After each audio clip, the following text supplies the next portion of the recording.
علم کا مجھ کو شوق عطا کر خدا، علم نافع ملے از پائے علماء، علم کا مجھ کو شوق عطا کر خدا۔ الحمدللہ رب العالمین والصلاة والسلام علی سید المرسلین، اما بعد فاعوذ باللہ من الشیطان الرجیم، بسم اللہ الرحمن الرحیم، الصلاة والسلام علیک یا رسول اللہ وعلی آلک واصحابک یا حبیب اللہ، الصلاة والسلام علیک یا نبی اللہ وعلی آلک واصحابک یا نور اللہ۔ مختلف موضوعات پر ہماری ایک دوستانہ ماحول میں گفتگو ہوتی رہتی ہے۔ ابھی چند دن پہلے بھی ہمارے انہی احباب کے ساتھ کئی موضوعات پر بڑی دلچسپ گفتگو جاری رہی۔ تو ابھی ایک ہمارا ٹاپک چل رہا تھا مجدد کے حوالے سے، کیونکہ سفر المظفر کا مہینہ ہے اور اس میں اعلیٰ حضرت امام احمد رضا خان علی رحمت الرحمن کے حوالے سے کافی کلام ہوتا ہے، اور اس مہینے میں لفظ مجدد اور اس کے بارے میں ڈیٹیل کے اعتبار سے بات ہوتی ہے۔ تو ہماری آپس میں گفتگو ہوئی کہ ہم اسی موضوع پر کچھ کلام کرتے ہیں، کچھ سوالات کرتے ہیں، اور اس حوالے سے کچھ جاننے کی کوشش کرتے ہیں کہ مجدد کے حوالے سے اسلامک کانسیپٹ کیا ہے۔ تو کچھ جو سوالات ہوں گے انشاءاللہ ان کے جوابات دیے جائیں گے۔ مفتی صاحب، اکثر یہ جیسے آپ نے فرمایا کہ اعلیٰ حضرت کا اس وقت جو مہینہ چل رہا ہے، اس میں لوگ مجدد کے ورڈز وغیرہ اس طرح کے الفاظ یوز ہو رہے ہوتے ہیں اور ان کے آگے لگایا بھی جاتا ہے میرے خیال سے۔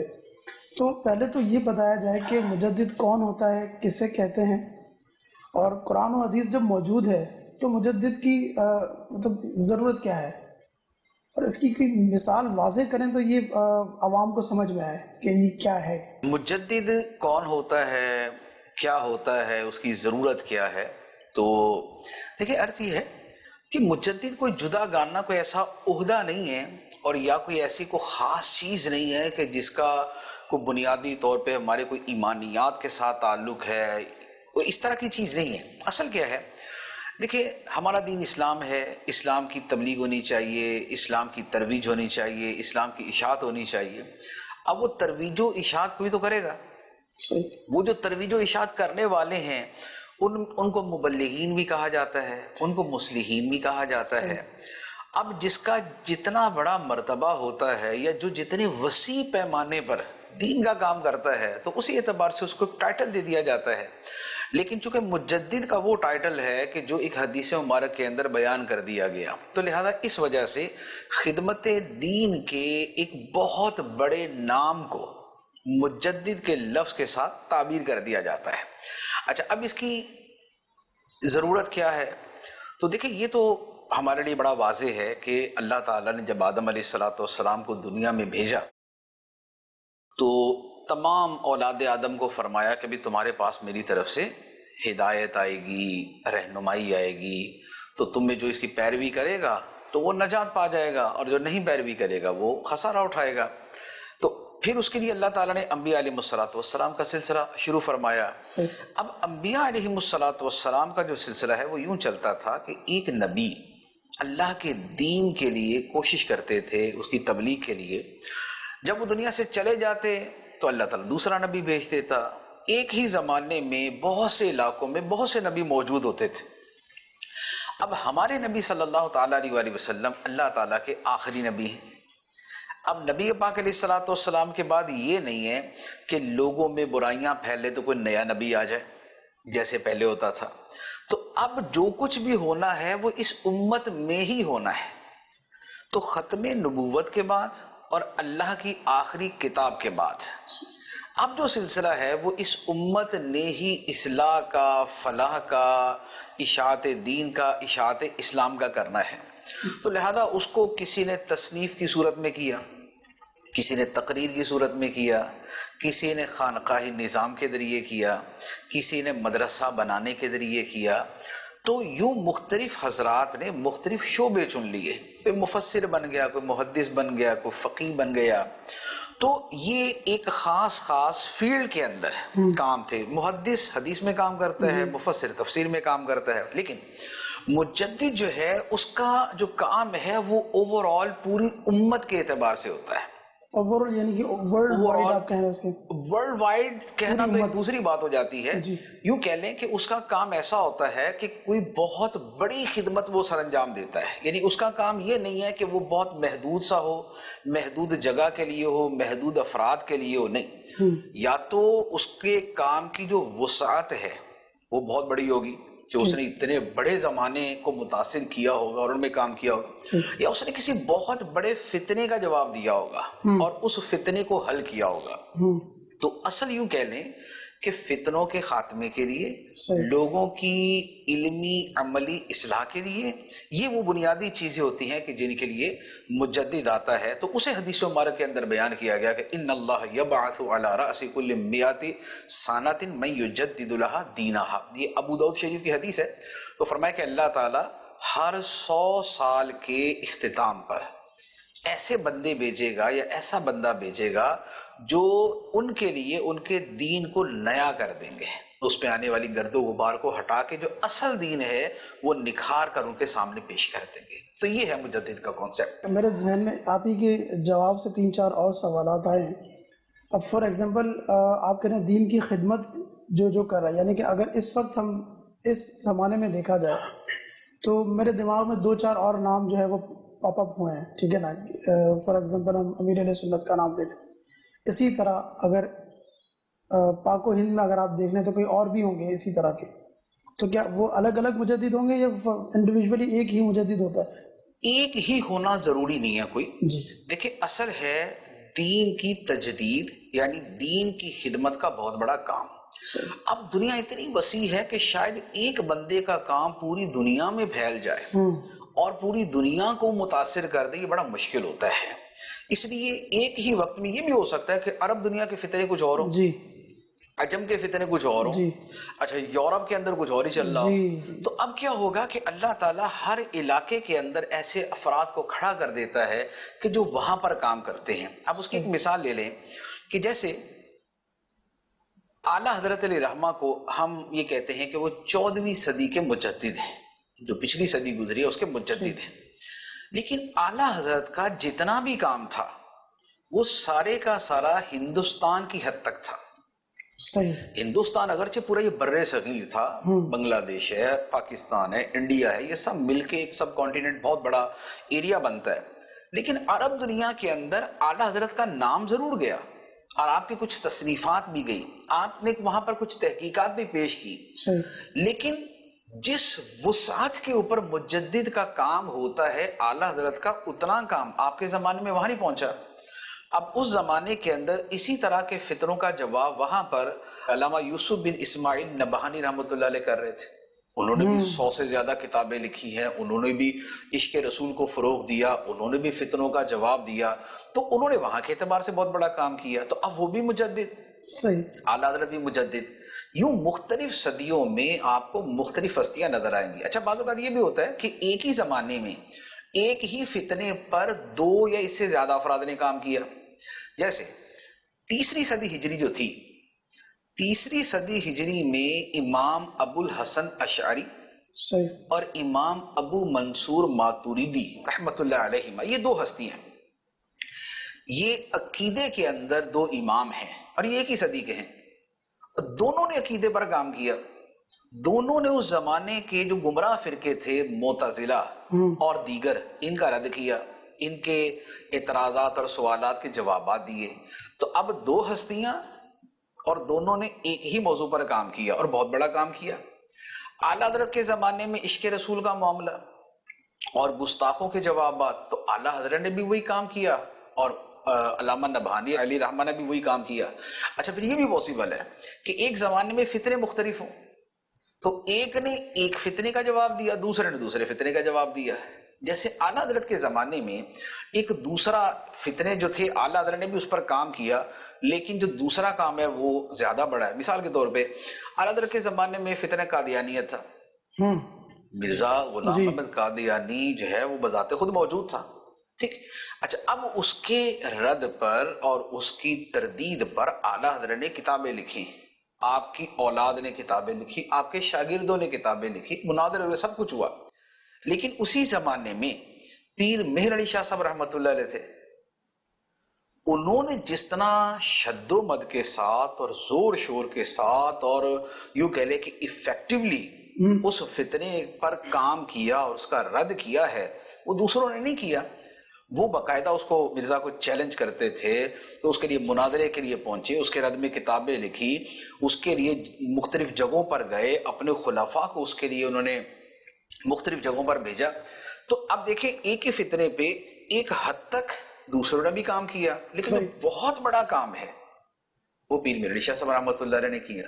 تو یوں مجدد ایک وقت میں صرف ایک ہو یہ ضروری نہیں، یہ ضروری ہے. بہت سارے ہو سکتے ہیں اور ان کے کاموں کی نوعیتیں ایک بھی ہو سکتی ہیں، مختلف بھی ہو سکتی ہیں. اچھا، انڈیویجولی ان کو اپنا پرسنل پتا ہوتا کہ یار کہ آیا کہ میں مجدد ہوں؟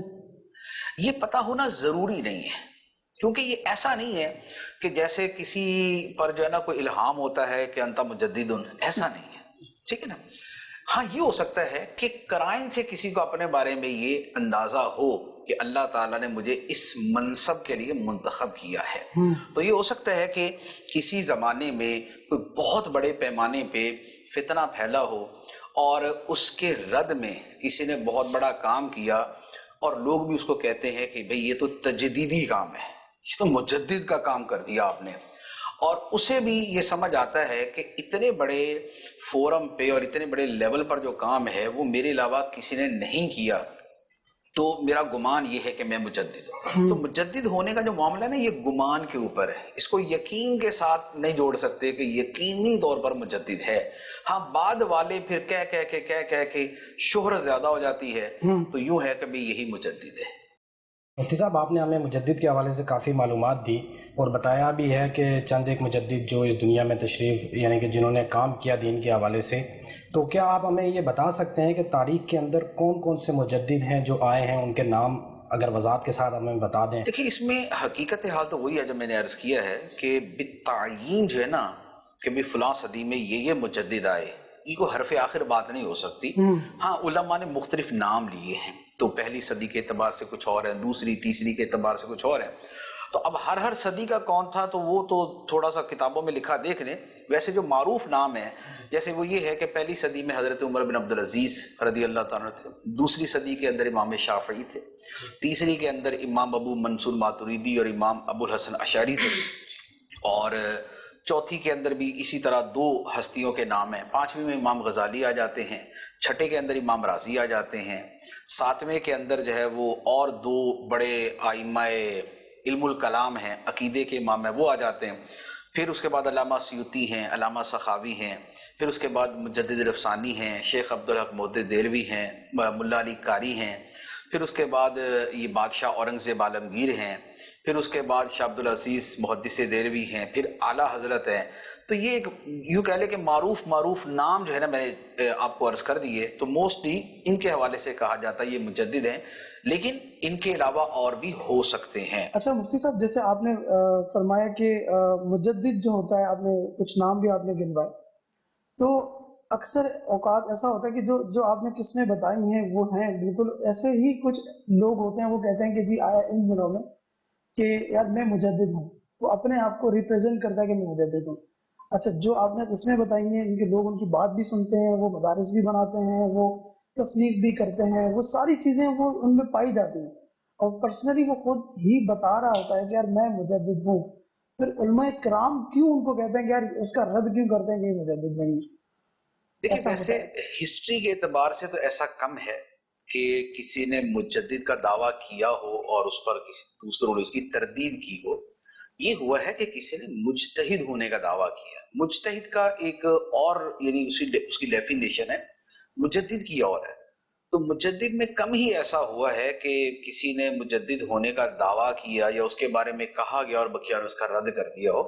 ہاں یہ یوں کہہ لیں کہ شاید آج کل کے زمانے میں یہ ترکیب کافی عام ہے کہ بہت سارے جناب یہ مجدد وہ مجدد وہ مجدد، تو جتنے کہنے والے ہوتے ہیں اتنے رد پہ کھڑے ہو جاتے ہیں. تو اس کی وجہ دیکھیں، اس کی وجہ ہوتی ہے بعض اوقات تو کسی کے مجدد ہونے کا رد جو ہے وہ دلیل کی وجہ سے ہی ہوتا ہے. اب دلیل کیا ہے؟ دلیل یہ ہے کہ کسی کے بارے میں مجدد ہونے کی بات کی گئی اور اس کا عقیدہ ہی ٹھیک نہیں ہے، تو بھائی وہ تو خود فتنہ ہے. بجائے اس کے کہ وہ اس کی اصلاح کرے، اس کو تو پہلے اسی کو سنبھالنا پڑے گا کہ بھئی یہ تو صحیح ہو. اور اسی طرح کسی کے بارے میں کہا گیا یہ مجدد ہے اور اس کی داڑھی نہیں، یا اس کی نماز کا ہی وہ پڑھ لی نہیں پڑھی. کیونکہ میں ایسے بھی افراد کو جانتا ہوں کہ جن کے بارے میں یہ دعویٰ کیا جاتا ہے جبکہ نہ ان کی داڑھی ہے نہ ان کی نمازوں کی ایسی کوئی پابندی ہے، ایون کہ علم دین بھی ان کا بس درمیانہ سا ہی ہے. اب اس کے بارے میں بول دیں گے مجدد ہے تو وہاں تو ہر تیسرا بندہ بولے گا بھائی یہ کہاں کا مجدد ہے.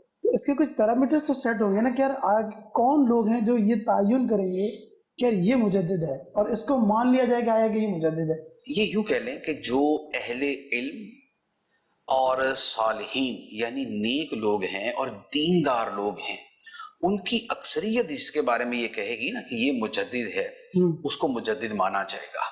کیونکہ ورنہ تو جو ہے نا وہ ہمارے ہاں تو ویسے بھی تھوڑا سا ووٹنگ جمہوریت والا سسٹم ہے نا، تو کسی کے بھی ووٹر بھی مل کے اس کو بول دیں کہ یہ مجدد بنا دیا ہم نے. تو یہ کوئی الیکشن والا تو کام ہے نہیں کہ مل جل کے اس کو مجدد بنا دیں. تو اس لیے مجدد ہونا چونکہ دین کی فیلڈ ہے، لہذا اس میں دینداروں کا ہی اعتبار ہوگا، اور اس کا تعلق بہت زیادہ علم کے ساتھ ہے، تو لہذا اس میں اہل علم کا اعتبار ہوگا. تو اہل علم، اہل دین، پابند شرع، دین پر عمل کرنے والے لوگوں کی ایک بڑی تعداد کسی کے بارے میں یہ کہے گی تو اس کا اعتبار کیا جائے گا. ایک تو یہ ہے. دوسرے نمبر پر یہ ہے کہ مجدد کے بارے میں علماء نے اکثر یہ شرط لکھی ہے کہ وہ 2 صدیاں پائے، یعنی 1 صدی کا اختتام اور دوسری ہجری صدی جو ہے اس کی ابتدا پائے.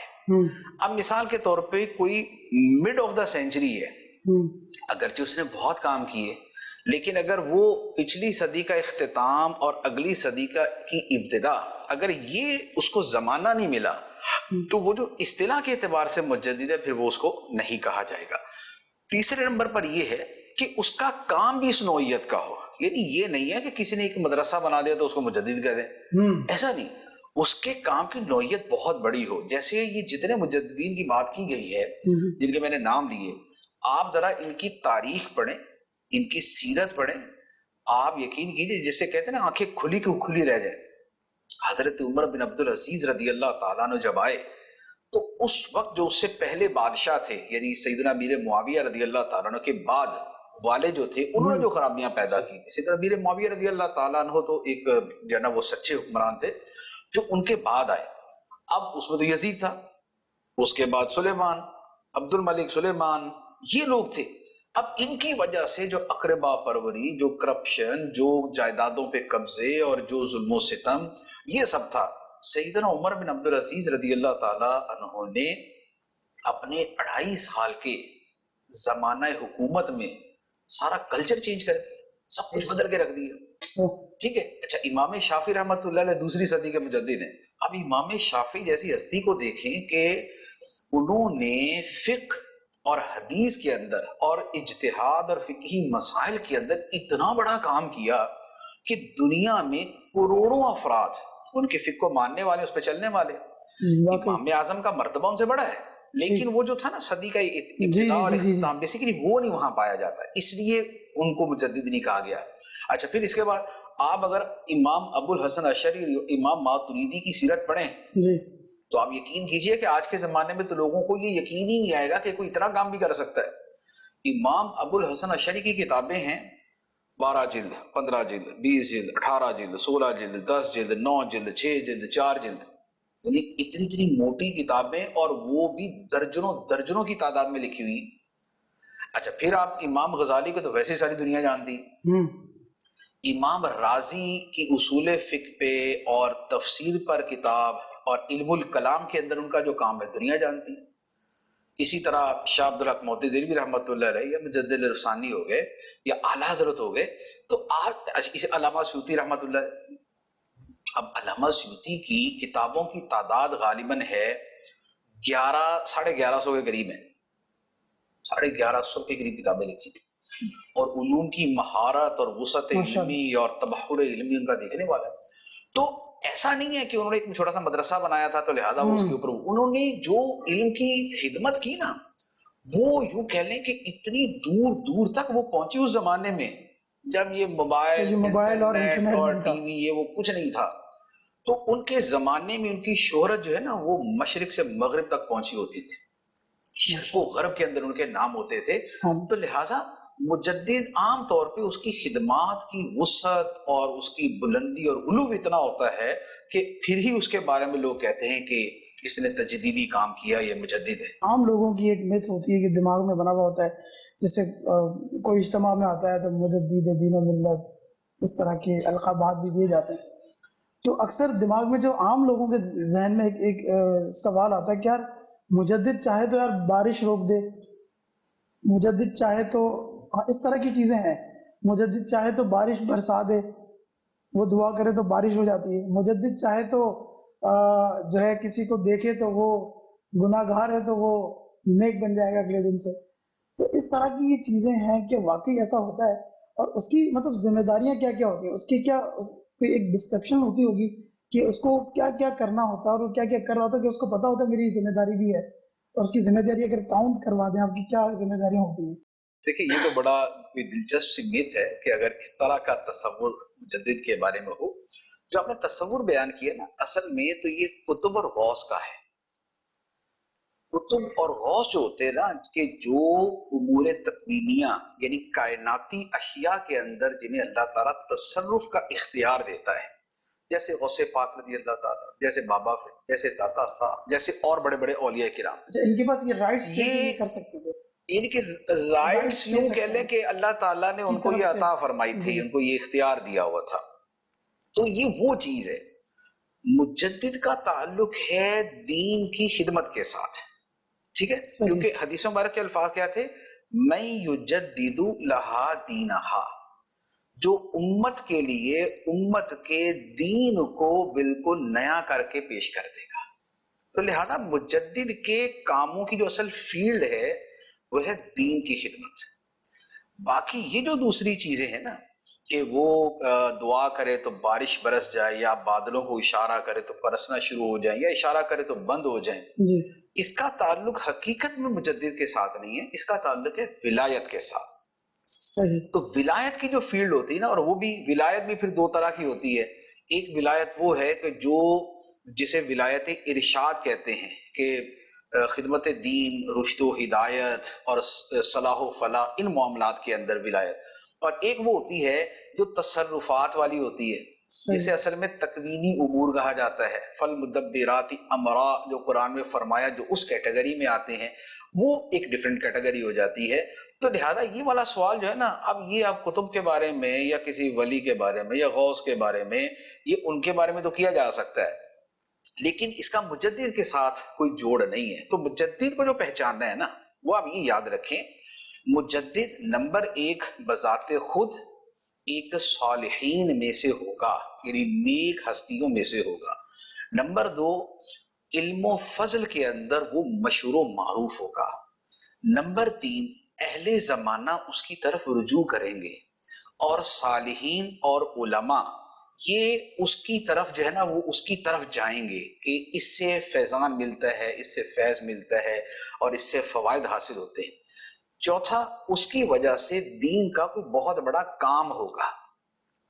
لہٰذا آپ اسی ڈیفینیشن کے اندر مجدد کو رکھ کے چلیں گے. بقیہ وہ چیزیں ہیں ان کا تعلق کرامات کے ساتھ ہو جاتا ہے. جو بار بار آپ جو ایک بات کہہ رہے ہیں کہ دین کو نیا کر کے پیش کر دینا مجدد کا کام نہیں ہوتا، تو کیا یہ بدعت نہیں کہلائے گی؟ نہیں، وہ دو چیزیں ہوتی نا. دیکھیں، ایک یہ ہے کہ دین کی ایک شے کو بدل کر اس کی جگہ نئی شے لے آئے، ٹھیک ہے. اور ایک یہ ہے کہ دین کی شے میں لوگوں نے بہت ساری چیزوں کو خلط ملط کر دیا، اور وہ ان کو ختم کر کے جو اصل دین ہے وہ پیش کر دے.